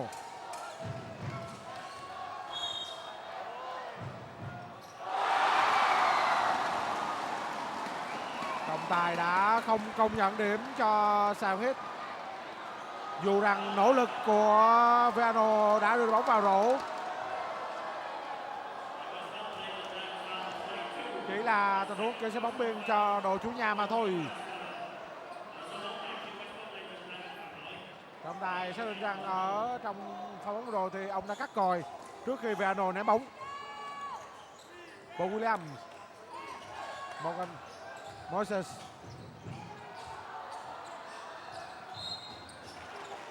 Lỗi của Tan Juan Quek. Đó là lỗi thứ 5 của các cầu thủ Dragons trong hiệp đấu này. 2 quả phạt cho Paul Williams.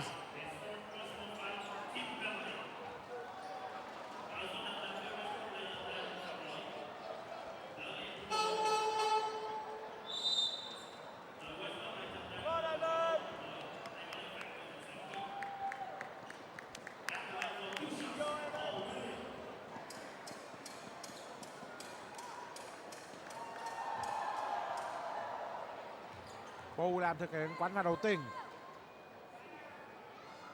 Một pha ném bóng thiếu lực của Paul Williams. Anh vẫn còn một quả phạt nữa.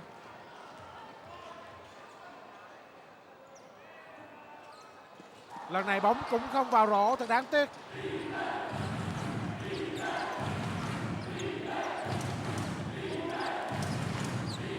Jason Rickman tạo phẩm rất tốt với Lochify. Các cầu thủ đã cướp được bóng. Đường truyền cho Tuấn Tú. Lenny Daniel không thể ghi điểm, thật đáng tiếc. Thật đáng tiếc khi mà đội chủ nhà không có điểm ở tình huống này. Và Lenny Daniel cũng đã phạm lỗi.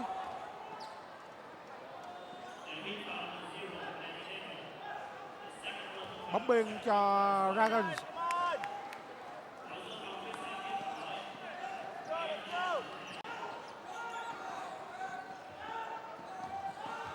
Rõ ràng là hiệu suất ghi điểm là một vấn đề rất lớn đối với Saigon Heat trong trận đấu ngày hôm nay. Bóng đã bên ngoài sân, nhưng quyền kiểm soát bóng thuộc về Dragons.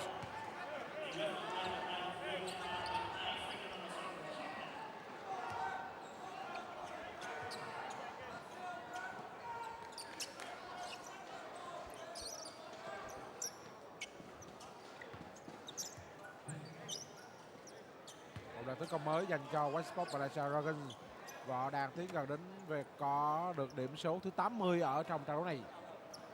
Và cách hai bên đang là 17 điểm. Dena Johnson. Cú bóng của Dena Johnson không thành công. Tuấn Tú, Paul Williams. 2 cái điểm chính xác của Paul Williams. Những động tác giả của Paul Williams trước khi anh ném bóng. Nhưng mà tác giả đó đã giúp cho anh tránh khỏi sự truy cản của các cầu thủ bên phía Dragons. Chúng ta theo dõi là pha ghi điểm này của Paul Williams một lần nữa. Vừa rồi là lỗi của Jerome Godfrey, lỗi thứ 3 của cầu thủ này. Và bây giờ là quả phạt cho Paul Williams, bóng đã vào rổ rồi.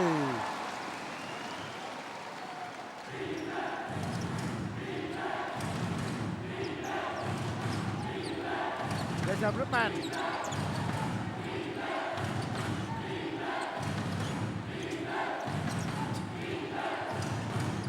Dena Johnson. Lỗi chạy bước rất rõ ràng của Gio Ivan, cầu thủ áo số 10 bên phía Westport Malaysia Dragons.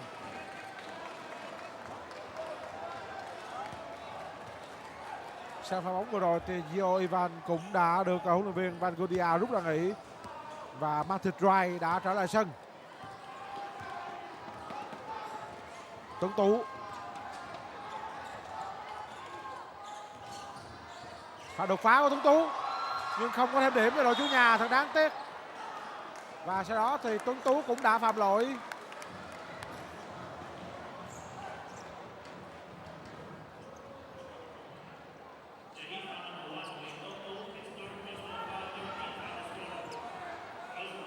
Sau khi đã có được đột phá rồi làm động tác giả tốt để vượt qua đối phương.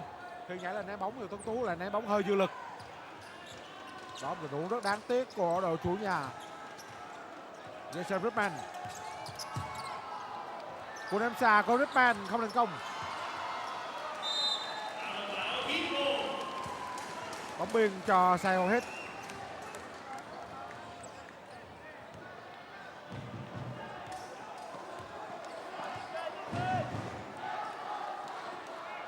Xét về khả năng điều phối thế trận thì rõ ràng là Jason Rickman ở một đẳng cấp hơn hẳn so với Nguyễn Tuấn Tú của Saigon Heat. Jason Rickman làm động rất tốt của các cầu thủ Dragon, dù chưa thấy cái điểm nhưng họ vẫn đang kéo xếp bóng. Đây là Johnson.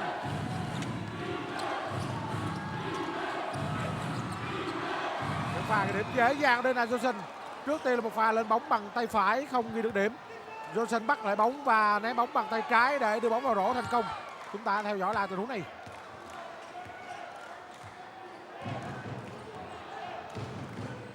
Viano. Paul William. Morgan Moses thực hiện cú ném xa. Bóng đã rơi ra ngoài.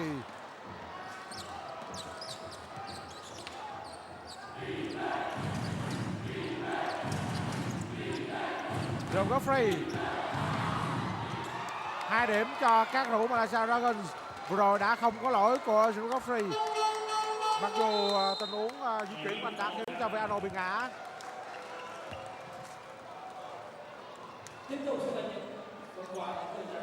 Lúc này thì huấn luyện viên Anthony Gabelotto của Saigon Heat một lần nữa đã phải xin sử dụng quyền hội ý. Và các điểm giai độ bây giờ đã lại là 18 điểm rồi. Sau khi giờ hội ý kết thúc thì trận đấu sẽ còn là 4 phút và 19 giây nữa mới kết thúc. Nhưng với khoảng cách điểm là 18 điểm như thế này, cộng với những gì mà hai đội đã thể hiện ở trên sân, có thể nói Heat sẽ gặp rất nhiều khó khăn, nếu như nói là gần như không thể lật ngược được tình thế ở trong đấu này.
Vẫn đang là người ghi được nhiều điểm nhất ở bên phía Saigon Heat khi anh đã được 20 điểm và có 9 lần bắt bóng bật bảng thành công. Người ghi điểm nhiều nhất bên phía Malaysia Dragons đó là Dina Johnson với 32 điểm. Vừa rồi thì Lenny Daniel đã có được 2 điểm nữa cho mình.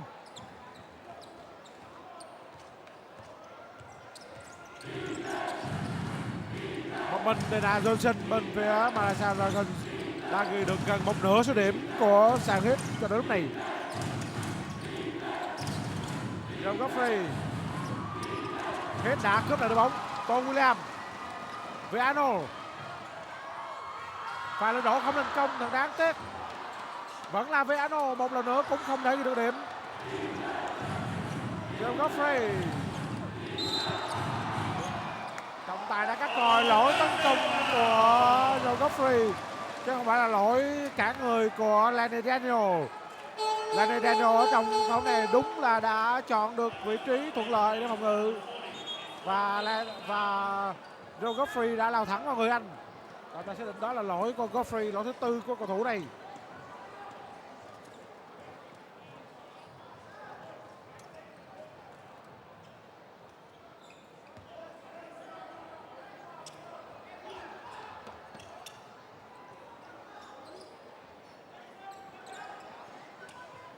Ngô Tuấn Trung.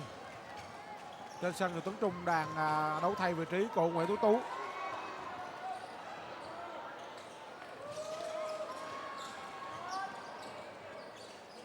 Lanny Daniel được chuyền chính xác cho Morgan Moses. Cú đá bóng của Morgan Moses cũng rất chính xác, nhưng đó là tình huống chỉ ghi được 2 điểm của Moses mà thôi.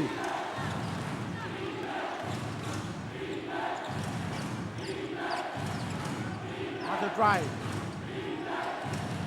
Trận đấu còn không đầy 3 phút nữa là sẽ kết thúc. Lỗi của Martin Dry trong tình huống này. Bóng đã chạm vào chân của Martin Dry và quyền kiểm soát bóng thuộc về các cầu thủ chủ nhà. Đó là tình huống để bóng chạm chân của Martin Dry chứ không phải là một lỗi tổng hợp.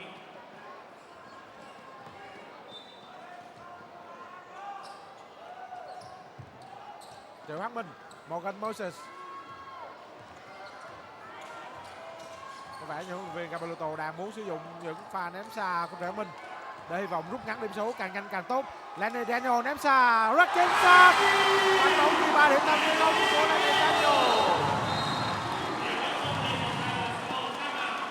Lúc này thì huấn luyện viên của Malaysia Dragons ông Van Kutia cũng đang định sử dụng cơ hội. Điểm số đang là 83-72. Từ chỗ bị đối phương dẫn 18 điểm. Saigon Heat rồi lúc này đã rút ngắn bằng cách đó xuống còn 11 điểm.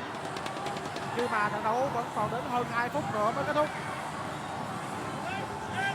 Về mặt lý thuyết thì Saigon Heat vẫn còn có cơ hội để lật ngược được tình thế trong trận đấu này.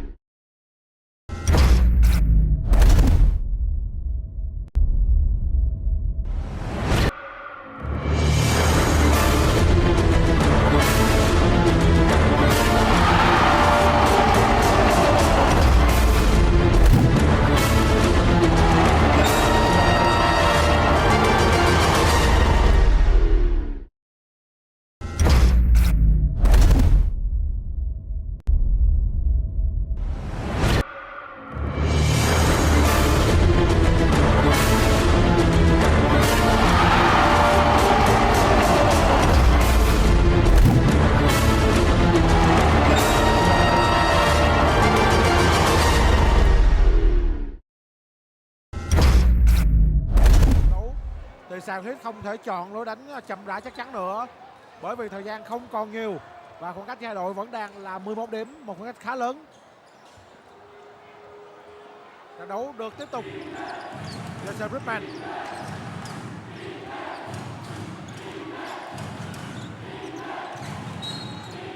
Lỗi của Ngô Tuấn Trung.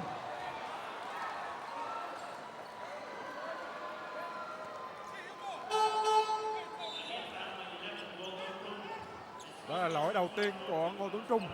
Cầu thủ đã giữ vai trò đội trưởng của đội tuyển Việt Nam tại SEA Games 28 diễn ra ở Singapore trong năm 2015. Martin Dry. Renard Johnson. 2 điểm cho các cầu thủ Dragon. Và đó là tình huống ghi điểm của John Godfrey.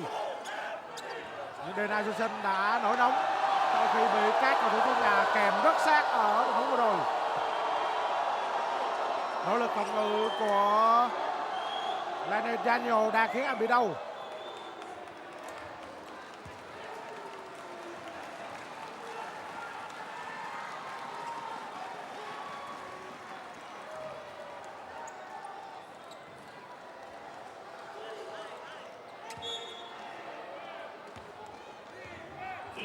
Donald Johnson vẫn đang là cầu thủ nguy hiểm nhất, lợi hại nhất ở trong thành phần của Westport Malaysia Dragons. Vừa rồi thì Donald Johnson đã được điểm tới 34 cho mình, nhưng các cầu thủ Saigon Heat cũng đã có thêm 2 điểm nữa. Để sau Ripman, bóng rất nhanh của Ripman. Martin Dry, cú đấm xà chính xác của Martin Dry. Với một cầu thủ ném bóng tốt như Dry, ở một tư thế như vậy không bị ai kèm thì rất khó để nói anh có thể ném hụt. 3 điểm được ghi cho Westport Malaysia Dragons và điểm số bây giờ là 88-74. 1 phút 30 giây cuối cùng. Morgan Moses không thể vượt qua được Donald Johnson, thậm chí cũng không thể ép được đối phương phạm lỗi. Kiểm soát bóng biên cho Dragons. Donald Johnson vẫn đang là một bức tường vô cùng chắc chắn trong lối chơi phòng ngự của Dragons và là một mũi khoan rất lợi hại ở trong những tình huống tấn công của đội bóng này.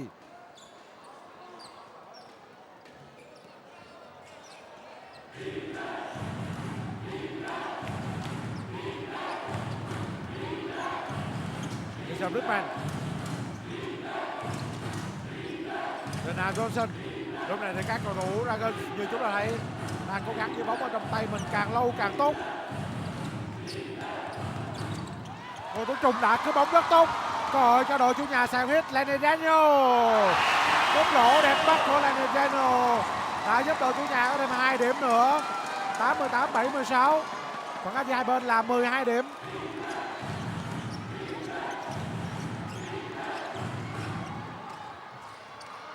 Donald Johnson,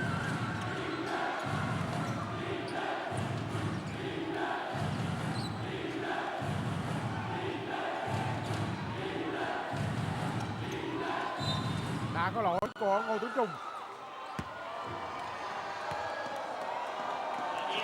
Đó là lỗi thứ 5 của các cầu thủ Saigon Heat. Và như vậy Jason Ripman sẽ được hưởng 2 quả đá phạt.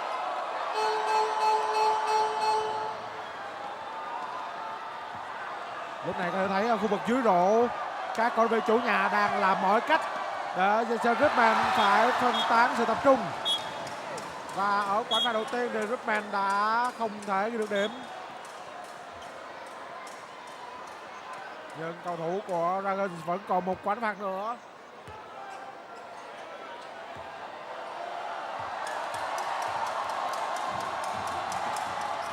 Quả phạt này thì Jason Ripman đã thực hiện thành công và anh đã giúp cho Malaysia Dragons có được điểm thứ 89. Trận đấu còn lại 40 giây nữa.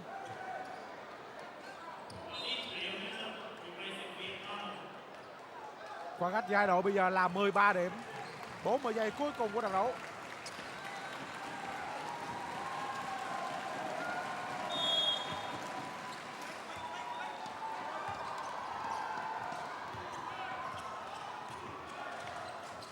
Cú đá bóng của Lenny Daniel, rồi nó bật ra rồi.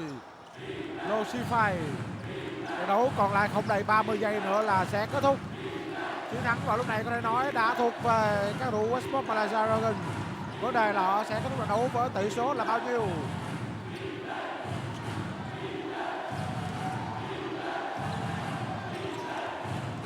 Losify. Saigon Heat đã giành được quyền kiểm soát bóng. Triệu Hắc Minh. Cú ném xa của Triệu Hắc Minh không thành công, thật đáng tiếc. Và lúc này thì trận đấu cũng đã kết thúc. Như vậy là Westport Malaysia Dragons đã giành chiến thắng với điểm số 89-76 trước Saigon Heat ở trong trận đấu trên sân CS. Và như vậy họ đã giành thắng lợi chung cuộc 2-0 trước Saigon Heat ở vòng đấu bán kết của giải bóng rổ nhà ngày Đông Nam Á ABL mùa giải 2015-2016. Westport Malaysia Dragons như vậy đã giành quyền lọt vào trận chung kết của giải năm thứ 2 liên tiếp. Còn các cầu thủ chủ nhà Saigon Heat năm thứ 2 liên tiếp phải bằng lòng với vị trí thứ 3 chung cuộc của mùa giải ABL. Tuy nhiên đó vẫn là một kết quả rất đáng khen đối với những gì mà các cầu thủ Saigon Heat đã thể hiện ở trong mùa giải này, đặc biệt là sự thể hiện của các cầu thủ nội binh. Một màn trình diễn, một bài thể hiện rất đáng khen của các cầu thủ nội binh ở trong một mùa giải và đó là đầy khó khăn của Saigon Heat. Và hy vọng là các cầu thủ Saigon Heat sẽ trở lại mạnh mẽ hơn ở trong mùa giải năm sau với những thành tích tốt hơn, những kết quả tốt hơn trong mùa giải năm nay.